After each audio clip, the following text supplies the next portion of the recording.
अस्सलाम वालेकुम दोस्तों, उम्मीद है तव्हां सब ॿार ठीक ठाक हूंदो। अॼु तव्हांखे मां ॾेखारियां थो हीअ असांजी कॉलोनी जो आहे गोलो गंडो, जेको नंढा चाहे वॾा ॿार तमामु शौक़ सां खाईंदा आहिनि। ऐं क्वालिटी बहितरीनु, तव्हां ॾिसो हे कलर मुनफ़रिद ज़ाइक़ा, इन में तव्हांखे हर कलर हे ॾिसो त मौजूदु आहिनि ऐं तमामु बहितरीनु तरीक़े सां तव्हांखे मां अॼु ॾेखारियां थो त गोलो गंडो तयारु कीअं थींदो आहे।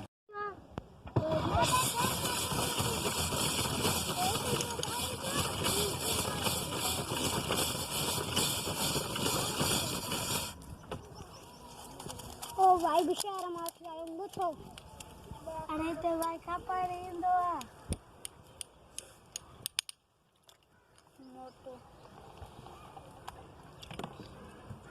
दिन थार कुलसी किते जा ये होता नहीं था। हां तो लाती होता हिन में तव्हां ॾिसो था त स्टिक गिलास प्लस में चमचो, मज़ेदार गोलो गंडो सिर्फ़ु 10 रुपया। ये ॿार तव्हां ॾिसो था बिल्कुलु शौक़ सां खाईंदा ऐं क्वालिटी फर्स्ट क्लास।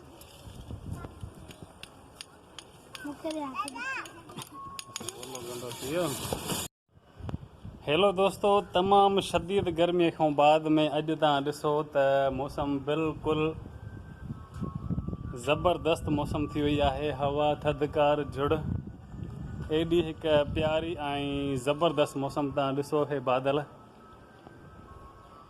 एतिरी शदीद गर्मी 2-4 ॾींहं जो तमामु बर्दाश्त खां ॿाहिरि, पर अॼु मौसम बिल्कुलु ज़बरदस्त थी वई आहे।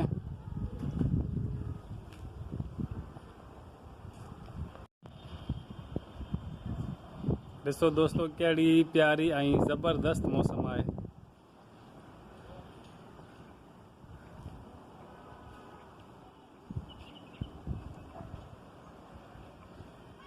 दोस्तों असांजी हिकु नंढी कोशिशि आहे, तव्हांखे असां अर्ज़ु रखूं था त असांजे चैनल खे सपोर्ट लाज़मी कजो।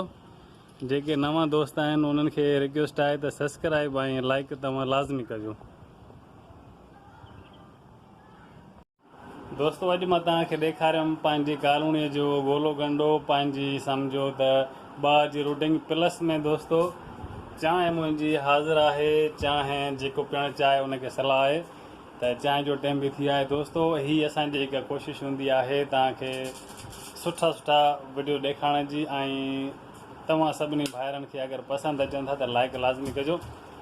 असां तमामु वॾा यूट्यूबर न आहियूं, पर हिकु नंढी कोशिशि आहे त असां बि सुठा सुठा वीडियोज़ अपलोड तव्हां भाइरनि खे करे ॾेखारियूं, ऐं उमेदु थो कयां त तव्हां सपोर्ट लाज़मी कंदव। दोस्तों इहो हुयो अॼु जो वीडियो जेका असां कोशिशि करे तव्हांखे ॾेखारीसीं।